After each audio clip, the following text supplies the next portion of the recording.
Hi everyone, ಇವತ್ತಿನ concept ಏನಂತ ಅಂದರೆ ಫಸ್ಟ್ ಪಿ ಸಿ ಅಕೌಂಟೆನ್ಸಿನಲ್ಲಿ ಡಿಪ್ರಿಷಿಯೇಷನ್ ಚಾಪ್ಟರ್ನ ನೋಡೋಣ. ಈ ಪ್ರಾಬ್ಲಮ್ ಬಂದು straight line method. Problem on straight line method. First problem ಏನಿದೆ ಅಂತ ನೋಡೋಣ. This is second problem. On 1/1/2020 a firm purchased machine costing rupees 80,000. On 1/7/2022 it sold the machine for rupees 60,000. And on the same date a machine was purchased for rupees 20,000. Depreciation was charged annually at 10% per annum on straight line method. Accounts are closed on 31st March every year. Show machinery account and depreciation account for first 4 years ಅಂತ ಕೇಳಿದ್ದಾರೆ. So ಇಲ್ಲಿ problem ಏನೇನು information ಕೊಟ್ಟಿದ್ದಾರೆ ಅಂದರೆ, so ಇಲ್ಲಿ ಒಂದು firm ಒಂದು ಮಷಿನರಿನ purchase ಮಾಡಿದರೆ ಫಸ್ಟು ಯಾವಾಗ ಅಂತ ಅಂದರೆ 1/1/2020ನಲ್ಲಿ. ಸೊ ಇಲ್ಲಿ 1/1/2020ನಲ್ಲಿ ಒಂದು ಮಷಿನರಿನ ಪರ್ಚೇಸ್ ಮಾಡಿದ್ದಾರೆ. ಅದ್ರ ಕಾಸ್ಟ್ ಬಂದು 80,000 ಇದೆ. ಅದಾದಮೇಲೆ ಈ ಮಷಿನರಿನೇ ಕೂಡ ಸೇಲ್ ಮಾಡಿದ್ದಾರೆ. ಯಾವಾಗ ಅಂತಂದರೆ 1/7/2022ನಲ್ಲಿ ಈ ಮಷಿನ 60,000 rupeesಗೆ ಸೇಲ್ ಮಾಡಿದ್ದಾರೆ. ಮತ್ತು ಅದೇ ಡೇಟ್ಗೆ ಇನ್ನೊಂದು ಹೊಸ ಮಷಿನರಿ, ಸೊ ಇಲ್ಲಿ ನ್ಯೂ ಮಷಿನರಿನ ಪರ್ಚೇಸ್ ಮಾಡಿದರೆ, ದಟ್ ಕಾಸ್ಟಿಂಗ್ rupees 20,000. ಸೊ ಇಲ್ಲಿ ಡಿಪ್ರಿಷಿಯೇಷನ್ ಎಷ್ಟಿದೆ ಅಂತಂದರೆ, ಮಷಿನರಿ ಡಿಪ್ರಿಷಿಯೇಷನ್ ಎಷ್ಟಿದೆ ಅಂತಂದರೆ ಪರ್ ಇಯರ್ ಪರ್ ಆ್ಯನಮ್ಗೆ 10% ಡಿಪ್ರಿಷಿಯೇಷನ್ ಇದೆ. ಮತ್ತು ಇದನ್ನು ನಾವು ಏನಂತಂದರೆ ಟೋಟಲ್ 4 ಇಯರ್ಸ್ಗೆ ಮಾಡಬೇಕು ಅಂತ ಹೇಳಿದ್ದಾರೆ. ಫಸ್ಟ್ ಮಷಿನರಿ ಅಕೌಂಟನ್ನು ಯಾವ ರೀತಿ ಮಾಡೋದು ಅಂತ ನೋಡೋಣ. This is 12 marks problem. First ನೀವು ಹೆಡ್ಡಿಂಗ್ ತೊಗೊಳ್ಳಿ, ಮಷಿನರಿ ಅಕೌಂಟ್ ಅಂತ. Date particulars ledger folio amount, date particulars ledger folio amount. So ಇಲ್ಲಿ ಲೆಡ್ಜರ್ ಫೋಲಿಯೋನಲ್ಲಿ ಆಪ್ಷನಲ್, ಬಟ್ ನಾನು ಬರೆದಿದ್ದೀನಿ. ಇಲ್ಲಿ debit side and credit side. First debit ಏನಂತ ಅಂದರೆ ನಾವೇನು ಪರ್ಚೇಸ್ ಮಾಡಿದ್ದೀವಿ ಅದನ್ನು ಇಲ್ಲಿ ರೆಕಾರ್ಡ್ ಮಾಡ್ತಾ ಹೋಗ್ತೀವಿ. So account into debit what comes in, credit was goes out. So debit side bank account. First ಯಾವಾಗ ಅಂತಂದರೆ ಆನ್ ಫಸ್ಟ್ 2020ನಲ್ಲಿ ಒಂದು ಮಷಿನರಿನ ಪರ್ಚೇಸ್ ಮಾಡಿದ್ವಿ ಟು ಬ್ಯಾಂಕ್ ಅಕೌಂಟ್. ಇಲ್ಲಿ 2 ಮಷಿನರಿನ ಪರ್ಚೇಸ್ ಮಾಡಿರೋದ್ರಿಂದ ಫಸ್ಟ್ ಮಷಿನರಿ ಕಾಸ್ಟ್ ಅಂತ ಹಾಕೊಂಡಿದ್ದೀನಿ. ಎಷ್ಟಿದೆ? 80,000 ಇದೆ. ಸೊ ಇಲ್ಲಿ ಎವ್ರಿ ಇಯರ್ ಅಕೌಂಟ್ಸ್ ಕ್ಲೋಸ್ ಆದ ಯಾವಾಗ ಅಂತಂದರೆ 31st ಮಾರ್ಚ್ ಅಂತ ಕೊಟ್ಟಿದ್ದಾರೆ. ಸೊ ಇಲ್ಲಿ 31st ಮಾರ್ಚ್ 2020ಗೆ, ಸೊ 1/1/2020ಇಂದ 31st ಮಾರ್ಚ್ 20ಗೆ ಎಷ್ಟು ಮಂತ್ಸ್ ಆಗುತ್ತೆ ನೋಡಿ. First month, second month, third month ಅಂದರೆ ಜನವರಿ, ಫೆಬ್ರವರಿ, ಮಾರ್ಚ್ಗೆ ಆಗಿದೆ. ಸೊ ಇಲ್ಲಿ ಡಿಪ್ರಿಷಿಯೇಷನ್ ಅಕೌಂಟ್ ಯಾವ ರೀತಿ ಅಂದರೆ, by depreciation account 80,000 machinery cost, ಅದಕ್ಕೆ 10% ಡಿಪ್ರಿಷಿಯೇಷನ್ನು, ಅದಕ್ಕೆ 3 ಮಂತ್ಸಿಗೆ ಮಾತ್ರ ಅಷ್ಟೇ ಕ್ಯಾಲ್ಕುಲೇಟ್ ಮಾಡಬೇಕು. ಯಾಕಂತಂದರೆ ಇಲ್ಲಿ ಮಷಿನರಿ ಪರ್ಚೇಸ್ ಮಾಡಿರೋದು ಆನ್ 1st January 2020. ಹಾಗಾಗಿ ಇಲ್ಲಿ 3 ಮಂತ್ಸಿಗೆ ಅಷ್ಟೇ ನಾವು ಡಿಪ್ರಿಷಿಯೇಷನ್ನ ಕ್ಯಾಲ್ಕುಲೇಟ್ ಮಾಡ್ತೀವಿ. 80,000ಅಲ್ಲಿ 10% ಅಂದರೆ 8,000 ಬರುತ್ತೆ.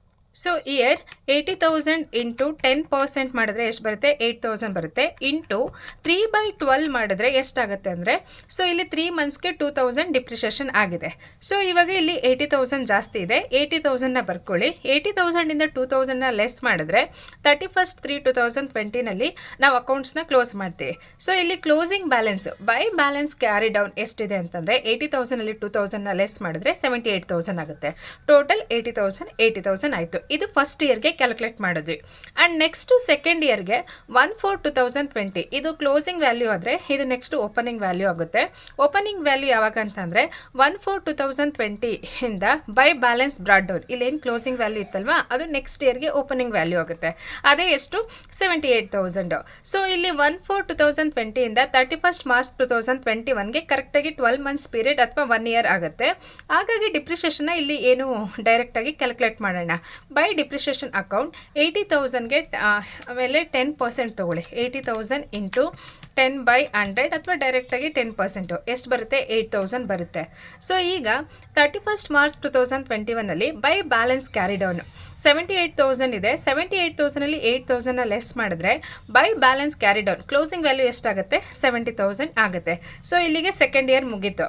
ಸೊ 1/1/2020ಇಂದ 31st ಮಾರ್ಚ್ 2020ಗೆ ಇದು 3 ಮಂತ್ಸ್. ಸೊ ಇದು ಫಸ್ಟ್ ಇಯರ್ ಅಂತ ತೊಗೊಳ್ಳೋಣ.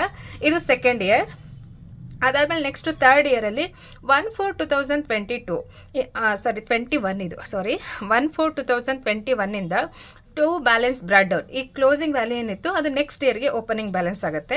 ಓಪನಿಂಗ್ ಬ್ಯಾಲೆನ್ಸ್ ಯಾವಾಗಲೂ ಬ್ರಾಡ್ ಡೌನ್ ಬರಿತೀವಿ, ಕ್ಲೋಸಿಂಗ್ ವ್ಯಾಲ್ಯೂ ಯಾವಾಗಲೂ ಕ್ಯಾರಿ ಡೌನ್ ಬರಿತೀವಿ.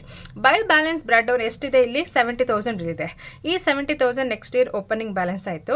ಈಗ ಬೈ ಡಿಪ್ರಿಷಿಯೇಷನ್ ಅಕೌಂಟ್ಗೆ ಸೇಮ್ 80,000 ಇಲ್ಲಿ ಸ್ಟ್ರೈಟ್ ಲೈನ್ ಮೆಥಡ್ ಆಗಿರೋದ್ರಿಂದ ಒರಿಜಿನಲ್ ಕಾಸ್ಟ್ ಮೇಲೆ ನಾವು ಯಾವಾಗಲೂ ಕ್ಯಾಲ್ಕುಲೇಟ್ ಮಾಡ್ತೀವಿ. And depreciation also same amount ಇರುತ್ತೆ. 80,000 ಇಂಟು 10% ಮಾಡಿದ್ರೆ 8,000 ಬರುತ್ತೆ. ಇವಾಗ ಇಲ್ಲಿ 70,000 ಜಾಸ್ತಿ ಇದೆ. 70,000 ಇಂದ 8,000ನ ಲೆಸ್ ಮಾಡಿದ್ರೆ ಎಷ್ಟು ಬರುತ್ತೆ? ಬೈ ಬ್ಯಾಲೆನ್ಸ್ ಕ್ಯಾರಿ ಡೌನ್ ಬಂದು 62,000 ಬರುತ್ತೆ. ಸೊ ಇಲ್ಲಿ ಬೈ ಬ್ಯಾಲೆನ್ಸ್ ಕ್ಯಾರಿ ಡೌನ್ ಬಂದು 62,000. ಈ ಬ್ಯಾಲೆನ್ಸ್ ಕ್ಯಾರಿ ಡೌನ್ ಇರೋದು ನೆಕ್ಸ್ಟ್ ಇಯರ್ಗೆ ಬ್ರಾಡ್ ಡೌನ್ ಆಗುತ್ತೆ. ಯಾವಾಗ ಅಂದರೆ 1/4/2022 ಟು ಬ್ಯಾಲೆನ್ಸ್ ಬ್ರಾಡ್ ಡೌನ್ ಎಷ್ಟು ಅಂದರೆ 62,000 ಆಗುತ್ತೆ. ಸೊ ಇಲ್ಲಿ ತನಕ ಆದಮೇಲೆ ಪ್ರಾಬ್ಲಮ್ನ ನೋಡಿ. ಏನಂತ ಅಂದರೆ ಪ್ರಾಬ್ಲಮಲ್ಲಿ 1/7/2022ನಲ್ಲಿ 60,000ಗೆ ಈ ಮಷಿನರಿನ ಸೇಲ್ ಮಾಡಿದ್ದಾರೆ. ಅದಕ್ಕೆ ಒಂದು ವರ್ಕಿಂಗ್ ನೋಟ್ನ ಮಾಡ್ಕೋಬೇಕು. ಯಾವ ರೀತಿ ಅಂತ ಅಂದರೆ profit or loss on sale of first machine. So ಅವ್ರು ಪರ್ಚೇಸ್ ಮಾಡಿದ್ದು ಯಾವಾಗ? ಫಸ್ಟ್ ಜನವರಿ 2020ನಲ್ಲಿ. ಅವ್ರು ಸೇಲ್ ಮಾಡ್ತಿರೋದು ಬಂದು 1/7/2022 ಜುಲೈನಲ್ಲಿ ಸೇಲ್ ಮಾಡ್ತಾ ಇದ್ದಾರೆ. ಎಷ್ಟು? 60,000ಗೆ. ಈ ಮಷಿನಿಂದ ಅವ್ರಿಗೆ ಪ್ರಾಫಿಟ್ ಆಗಿದೆಯಾ ಲಾಸ್ ಆಗಿದೆ ಅಂತ ಒಂದು ವರ್ಕಿಂಗ್ ನೋಟ್ನ ಮಾಡ್ಕೋಬೇಕು. ಯಾವ ರೀತಿ ಅಂತಂದರೆ ಫಸ್ಟ್ ಹೆಡ್ಡಿಂಗ್ ತಗೊಳ್ಳಿ, profit or loss on sale of first machine. Cost of machine ಎಷ್ಟಿತ್ತು? ಇಲ್ಲಿ 80,000 ಇದೆ. ಮಷಿನರಿ ಕಾಸ್ಟ್ ಎಷ್ಟಿದೆ? 80,000 ಇದೆ. ಸೊ ಇಲ್ಲಿ 80,000. ಟೋಟಲ್ ಡಿಪ್ರಿಷಿಯೇಷನ್ ಎಷ್ಟಾಗಿದೆ ಅದನ್ನು ಲೆಸ್ ಮಾಡಬೇಕು. ಟೋಟಲ್ ಡಿಪ್ರಿಷಿಯೇಷನ್ ನೋಡಿ, ಫಸ್ಟ್ ಇಯರ್ಗೆ ಎಷ್ಟಾಗಿದೆ? 2,000 ಆಗಿದೆ. ಸೆಕೆಂಡ್ ಇಯರ್ಗೆ 8,000 ಆ್ಯಂಡ್ ಥರ್ಡ್ ಇಯರ್ಗೂ ಕೂಡ 8,000 ಆಗಿದೆ. ಈ ಮಷಿನರಿನ ಯಾವಾಗ ಸೇಲ್ ಮಾಡ್ತಾ ಇದ್ದೀವಿ? 1/7/2022ಗೆ. ಅಂದರೆ ಇಲ್ಲಿ 1/7/2022 ಅಂತಂದರೆ 1/4/2022 ಇಂದ ಇಲ್ಲಿ 1/7/2022ಗೆ ಎಷ್ಟು ಮಂತ್ಸ್ ಆಗುತ್ತೆ? ಸೊ ಇಲ್ಲಿ ಫಸ್ಟ್ ಏಪ್ರಿಲ್ ಮೇ ಜೂನ್ ಅಂದರೆ ಇಲ್ಲಿ 4, 5, 6 3 ಮಂತ್ಸ್ ಆಗುತ್ತೆ. ಯಾಕಂದರೆ ಇಲ್ಲಿ ಫಸ್ಟ್ 7ಗೆ ಸೇಲ್ ಮಾಡ್ತಾ ಇದ್ದಾರೆ ಅಂತಂದರೆ ಇದು 3 ಮಂತ್ಸ್ ಪೀರಿಯಡ್ ಡಿಪ್ರಿಷಿಯೇಷನ್ನ ನಾವು ಕ್ಯಾಲ್ಕುಲೇಟ್ ಮಾಡಬೇಕು. ಆ 3 ಮಂತ್ಸ್ಗೆ ಎಷ್ಟಾಗುತ್ತೆ ಅಂದರೆ 2,000 ಆಗುತ್ತೆ. ಸೊ ಇಲ್ಲಿ ಕ್ಯಾಲ್ಕುಲೇಟ್ ಮಾಡಿಬಿಡಿ. 1/7/2022ನಲ್ಲಿ ಬೈ ಡಿಪ್ರಿಷಿಯೇಷನ್ ಅಕೌಂಟ್ 80,000ಗೆ ಇಲ್ಲಿ 1/4/2022 ಇಂದ 1/7/2022ಗೆ ಎಷ್ಟು ಡಿಪ್ರಿಷಿಯೇಷನ್ ಆಗಿದೆ ಅಂದರೆ 8,000 ಇಂಟು 10% ಇಂಟು 3/12 ಮಾಡಿದ್ರೆ 80,000 ಇಂಟು 10% ಇಂಟು 3/12 ಮಾಡಿ. 80,000 ಇಂಟು 10% ಇಂಟು 3/12 ಮಾಡಿ. ಎಷ್ಟಾಗುತ್ತೆ ಡಿಪ್ರಿಷಿಯೇಷನ್? 2,000 ಆಗುತ್ತೆ. ಸೊ ಇವಾಗ first year 2,000, second year 8,000, third year 8,000, fourth year 2,000 ಇದೆ. ಸೊ ಅಷ್ಟು ಡಿಪ್ರಿಷಿಯೇಷನ್ನ ಟೋಟಲ್ ಮಾಡಿ. First year 2,000, second year 8,000, third year 8,000, fourth year 2,000. Total ಎಷ್ಟಾಗುತ್ತೆ? ಸೊ ಇಲ್ಲಿ 20,000 ಆಗುತ್ತೆ. ಮಷಿನರಿ ಕಾಸ್ಟ್ ಎಷ್ಟು? 80,000. ಅದ್ರ ಡಿಪ್ರಿಷಿಯೇಷನ್ ಲೆಸ್ ಎಷ್ಟು ಮಾಡಿದ್ದೀವಿ? ಅದ್ರ ಬುಕ್ ವ್ಯಾಲ್ಯೂ ಪ್ರೆಸೆಂಟ್ ವ್ಯಾಲ್ಯೂ ಎಷ್ಟಿದೆ? 60,000 ಇದೆ. ಸೇಲ್ಸ್ ವ್ಯಾಲ್ಯೂ ಎಷ್ಟಿದೆ ಅಂತಂದರೆ ಇಲ್ಲಿ ನೋಡಿ, ಇಟ್ ಸೋಲ್ಡ್ ಮಷಿನರಿ ಫಾರ್ ₹60,000. ಅದನ್ನು ಸೇಲ್ ಮಾಡಿರೋದು ಎಷ್ಟಕ್ಕೆ? 60,000 ಆಗಿದೆ.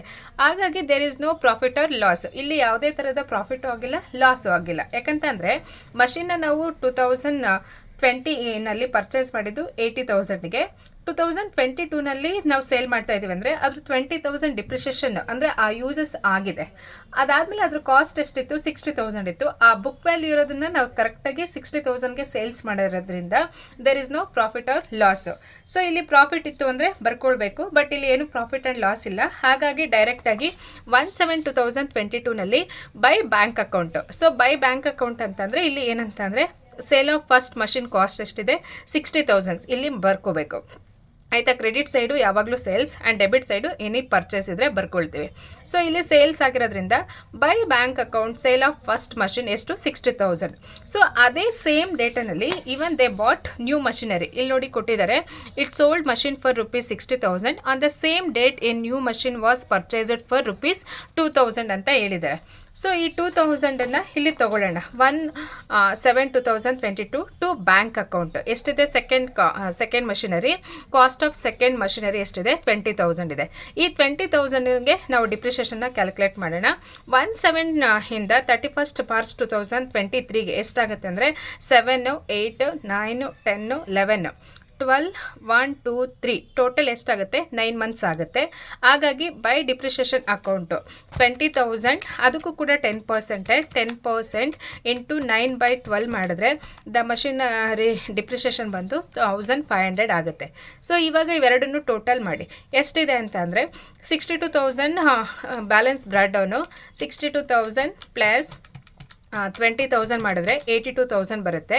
ಈ 82,000ಅಲ್ಲಿ ಫಸ್ಟ್ ಮಷಿನರಿ ಡಿಪ್ರಿಷಿಯೇಷನ್ 2,000 ಲೆಸ್ ಮಾಡಿ, ಮತ್ತು machinery sale of cost 60,000 and ಮತ್ತು ಇಲ್ಲಿ 1,500 ಲೆಸ್ ಮಾಡಿದ್ರೆ 18,500 ಬರುತ್ತೆ. ಸೊ ಇದನ್ನು ನೆಕ್ಸ್ಟ್ ಇಯರ್ಗೆ 1/4/2023ಗೆ ಈ ಕ್ಲೋಸಿಂಗ್ ವ್ಯಾಲ್ಯೂ ಬಂದು ಓಪನ್ ವ್ಯಾಲ್ಯೂ ಆಗುತ್ತೆ. To balance brought down 80,500. So ಇಲ್ಲಿ ಡಿಪ್ರಿಷಿಯೇಷನ್ನ 4 ಇಯರ್ಸ್ಗೆ ಕ್ಯಾಲ್ಕುಲೇಟ್ ಮಾಡಿ ಅಂತ ಹೇಳಿದರು. ಸೊ ಇಲ್ಲಿ ನೋಡಿ first year, second year, third year, 4th year 4 ಇಯರ್ಗೆ ಟೋಟಲ್ ಆಗಿ ಕ್ಯಾಲ್ಕುಲೇಟ್ ಮಾಡಿದ್ದೇವೆ. ಸೊ ನಿಮಗೆ ಎಲ್ಲಿ ಅಂದರೆ ಇಲ್ಲಿ ತನಕ ಕರೆಕ್ಟಾಗಿ ಮಾಡ್ತೀರಾ. ಇಲ್ಲಿ ಏನಂತಂದರೆ ಈ ಮಷಿನ್ನ ಸೇಲ್ ಮಾಡ್ತೀವಿ, ಇನ್ನೊಂದು ಅಡಿಷ್ನಲ್ ಮಷಿನ್ನ ಪರ್ಚೇಸ್ ಮಾಡ್ತೀವಿ. ಕೆಲವರು ಪ್ರಾಬ್ಲಮ್ನ ಮಾಡಬೇಕಾದ್ರೆ ಕನ್ಫ್ಯೂಷನ್ ಆಗಿ ರಾಂಗ್ ಮಾಡ್ತಾರೆ. ಸೊ ಇಲ್ಲಿ first as usual by balance brought down ಏನಿತ್ತು ಬರ್ಕೊಳ್ಳಿ, ಅದಕ್ಕೆ ಎಷ್ಟು ಡಿಪ್ರಿಷಿಯೇಷನ್. ಸೊ ಯಾವಾಗ ಸೇಲ್ ಮಾಡ್ತಾ ಇದ್ದೀವಿ 1/7/2022 ಸೇಲ್ಸ್ ಆಗೋ ಅಪ್ ಟು ಡೇಟ್ ತನಕ ಕೂಡ ನಾವು ಡಿಪ್ರಿಷಿಯೇಷನ್ನ ಕ್ಯಾಲ್ಕುಲೇಟ್ ಮಾಡ್ತೀವಿ. 1/4/2022 ಇಂದ 1/7/2022ಗೆ 3 ಮಂತ್ಸ್ ಪೀರಿಯಡ್. ಸೊ ಇಲ್ಲಿ 4 5 6. ಸೊ ಇಲ್ಲಿ 3 ಮಂತ್ಸ್ಗೆ ಡಿಪ್ರಿಷಿಯೇಷನ್ ಕ್ಯಾಲ್ಕುಲೇಟ್ ಮಾಡಿದ್ರೆ 2,000 ಬರುತ್ತೆ. ಆ್ಯಂಡ್ ನೆಕ್ಸ್ಟು ಅದೇ ಡೇಟಲ್ಲಿ ಸೇಲ್ ಮಾಡಿದ್ದೀವಿ. ಬೈ ಬ್ಯಾಂಕ್ ಅಕೌಂಟ್ ಎಷ್ಟು ಅಂದರೆ 60,000ಗೆ ಸೇಲ್ಸ್ ಮಾಡಿದ್ದೀವಿ. ಅದಾದಮೇಲೆ next second machinery to bank account same ಡೇಟಲ್ಲಿ ಪರ್ಚೇಸ್ ಮಾಡಿದ್ದೀವಿ. To bank account 20,000. 1/7/2022 ಇಂದ ಎಷ್ಟು ತಿಂಗಳು ಬರುತ್ತೆ ಅಂದರೆ so April, May, June, July, August, September, October, November, December.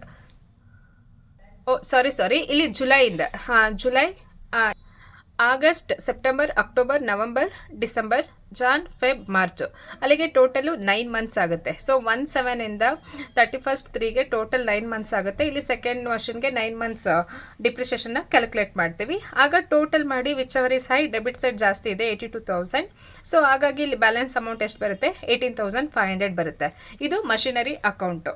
ಇದಾದಮೇಲೆ ಇದಕ್ಕೆ ಡಿಪ್ರಿಷಿಯೇಷನ್ ಅಕೌಂಟ್ ಮಾಡಬೇಕು. Depreciation account is very easy. ಯಾವ ರೀತಿ ಅಂದರೆ ಡಿಪ್ರಿಷಿಯೇಷನ್ ಅಕೌಂಟ್ ಅಂತ ಹೆಡ್ಡಿಂಗ್ ತೊಗೊಳ್ಳಿ, ಡೇಟ್ ಪರ್ಟಿಕ್ಯುಲರ್ಸ್ ಅಮೌಂಟ್, ಅಮೌಂಟ್. ಈಗ ಡಿಪ್ರಿಷಿಯೇಷನ್ನ ಯಾವಾಗ ಕ್ಯಾಲ್ಕುಲೇಟ್ ಮಾಡಿದ್ದೀವಿ 31/3/2020 ಸೇಮ್ ಡೇಟ್ ತೊಗೊಳ್ಳಿ. ಸೊ ಇಲ್ಲಿ ಯಾವುದೇ ಡಿಪ್ರಿಷಿಯೇಷನ್ ಅಕೌಂಟ್ ಕೊಟ್ಟರು ಕೂಡ ಇದೇ ಬರೋದು. ಇದನ್ನು ಪ್ರೀವಿಯಸ್ ವಿಡಿಯೋದಲ್ಲೂ ಹೇಳಿದ್ದೀನಿ. ಟು ಮಷಿನ್ ಅಕೌಂಟ್ ಎಷ್ಟು ಅಂತಂದರೆ 2,000. ಸೊ ಡಿಪ್ರಿಷಿಯೇಷನ್ ಬಂದು ಲಾಸು, ಅದನ್ನು ನಾವು ಬೈ ಪ್ರಾಫಿಟ್ ಆ್ಯಂಡ್ ಲಾಸ್ ಅಕೌಂಟ್ಗೆ ಟ್ರಾನ್ಸ್ಫರ್ ಮಾಡ್ತೀವಿ 2,000. ಅದನ್ನು ಟೋಟಲ್ ಮಾಡಿ ಅಷ್ಟೇ. ಆ್ಯಂಡ್ ಸೆಕೆಂಡ್ ಇಯರಲ್ಲಿ ನೋಡಿ 31/3/2021 ಡಿಪ್ರಿಷಿಯೇಷನ್ ಎಷ್ಟಿದೆ 8,000 ಇದೆ. So total 8,000 and by profit and loss account 8,000 total ಮಾಡಿದ್ರೆ 8,000 ಬರುತ್ತೆ. ಆ್ಯಂಡ್ ನೆಕ್ಸ್ಟ್ ಥರ್ಡ್ ಇಯರು ಕೂಡ ಸೇಮ್ ಇದೆ 8,000 ಇದೆ. So 31 March 2022 to machine account ಎಷ್ಟಿದೆ 8,000 ಟೋಟಲ್ ಮಾಡ್ತೀರಾ ಬೈ ಪ್ರಾಫಿಟ್ ಆ್ಯಂಡ್ ಲಾಸ್ ಅಕೌಂಟ್ಗೆ ಟ್ರಾನ್ಸ್ಫರ್ ಮಾಡ್ತೀವಿ 8,000. ಸೊ 4th ಇಯರಲ್ಲಿ ನೋಡಿ ಇದು ಹಳೆ ಮಷಿನರಿ ಡಿಪ್ರಿಷಿಯೇಷನ್ 2,000 ಇದೆ ಆ್ಯಂಡ್ ನ್ಯೂ ಮಷಿನರಿದು 1,500 ಇದೆ. ಎರಡನ್ನೂ ಆ್ಯಡ್ ಮಾಡಿ ತಗೊಳ್ಳಿ 3,500. ಸೊ ಇಯರ್ 1/7/2022ಗೆ ಎಷ್ಟಾಗಿದೆ ಟು ಮಷಿನ್ ಅಕೌಂಟ್ 2,000. ಸೊ ಇಲ್ಲಿ 31 ಮಾರ್ಚ್ 2023ನಲ್ಲಿ ಟು ಮಷಿನ್ ಅಕೌಂಟ್ ಎಷ್ಟಾಗಿದೆ 1,500. ಡೇಟ್ ನೋಡಿ 31 ಮಾರ್ಚ್ 2023 ಡಿಪ್ರಿಷಿಯೇಷನ್ ಅಕೌಂಟು 1,500 ಇದೆ. ಸೊ ಎರಡು ಅಮೌಂಟನ್ನು ನಾವು ಪ್ರಾಫಿಟ್ ಆ್ಯಂಡ್ ಲಾಸ್ ಅಕೌಂಟ್ಗೆ ಟ್ರಾನ್ಸ್ಫರ್ ಮಾಡ್ತಾ ಇದ್ವಿ. By profit and loss account 3,500. So depreciation account ಮಾಡಬೇಕಾದ್ರೆ ಇದೆರಡೇ ವರ್ಡು, ಒಂದು ಡೆಬಿಟ್ ಸೈಡ್ ಯಾವಾಗಲೂ ಟು ಮಷಿನ್ ಅಕೌಂಟ್ ಬರುತ್ತೆ, credit side by profit and loss account ಬರುತ್ತೆ. ಸೊ ಅದನ್ನು ಬರೆದು ನಾವು ಟೋಟಲ್ ಮಾಡ್ತೀವಿ. ಸೊ ಇದಿಷ್ಟು ಪ್ರಾಬ್ಲಮ್ನ ಮಾಡಿದ್ರೆ ನಿಮಗೆ 12 ಮಾರ್ಕ್ಸು. ಏನಂತ ಅಂದರೆ ಕ್ವಶನ್ನ ಫಸ್ಟು ಓದಿ ಅರ್ಥ ಮಾಡ್ಕೊಳ್ಳಿ ಏನು ಕೊಟ್ಟಿದ್ದಾರೆ ಅಂತ. ಅದಾದಮೇಲೆ ನಿಮ್ಗೆ ಫಸ್ಟು ಮಷಿನರಿ ಅಕೌಂಟ್ ಮಾಡಿ, ಸೇಲ್ ಆಫ್ ಮಷಿನರಿ ಇದ್ದಾಗ ಪ್ರಾಫಿಟ್ ಅಥವಾ ಲಾಸ್ ಇದೆಯಾ ಅನ್ನೋದನ್ನು ಈ ವರ್ಕಿಂಗ್ ನೋಟ್ನ ಮಾಡ್ಕೊಳ್ಬೇಕು. ಸೊ ಇದು ಫಸ್ಟ್ ಪಿ ಸಿ ಎಕ್ಸಾಮಲ್ಲಿ ನಿಮಗೆ ಮೇಯ್ನ್ ಎಕ್ಸಾಂಪಲ್ಲಿ ಕಂಪಲ್ಸರಿ ಒಂದು ಪ್ರಾಬ್ಲಮ್ ಇದ್ದೇ ಇರುತ್ತೆ. ಡಿಪ್ರಿಷಿಯೇಷನಲ್ಲಿ ಸ್ಟ್ರೈಟ್ ಲೈನ್ ಮೆಥಡ್ ಇರುತ್ತೆ ಅಥವಾ ರಿಟರ್ನ್ ಡೌನ್ ವ್ಯಾಲ್ಯೂ ಮೆಥಡ್ ಇರುತ್ತೆ. ಎರಡರಲ್ಲಿ ಒಂದು ಸಮ್ಮು ಕಂಪಲ್ಸರಿ ಇರುತ್ತೆ. ಆ್ಯಂಡ್ ಡಿಪ್ರಿಷಿಯೇಷನ್ ಚಾಪ್ಟ್ರು ತುಂಬ ಈಸಿ ಆ್ಯಂಡ್ ಎಕ್ಸಾಮಲ್ಲೂ ಕೂಡ ಆರಾಮಾಗಿ ಸ್ಕೋರ್ ಮಾಡೋವಂಥ ಚಾಪ್ಟರ್ ಇದು. ಸೊ ಆಲ್ರೆಡಿ ನಾನು ಪ್ಲೇಲಿಸ್ಟಲ್ಲಿ ಬೇರೆ ವಿಡಿಯೋಸ್ನೂ ಕೂಡ ಅಪ್ಲೋಡ್ ಮಾಡಿದ್ದೀನಿ, ಒಂದ್ಸಲಿ ಚೆಕ್ ಮಾಡಿ. ಆ್ಯಂಡ್ ಈ ವಿಡಿಯೋ ನಿಮ್ಗೆ ಇಷ್ಟ ಆಗಿದ್ರೆ ಪ್ಲೀಸ್ ಲೈಕ್ ಮಾಡಿ. ಆ್ಯಂಡ್ ನೀವಿನ್ನು ನನ್ನ ಚಾನಲ್ಗೆ ಸಬ್ಸ್ಕ್ರೈಬ್ ಮಾಡಿಲ್ಲ ಅಂತಂದರೆ please do subscribe and share with your classmates and friends. Thank you so much watching my videos. Let's have a look. Last one take ತಗೊಳ್ತೀನಿ.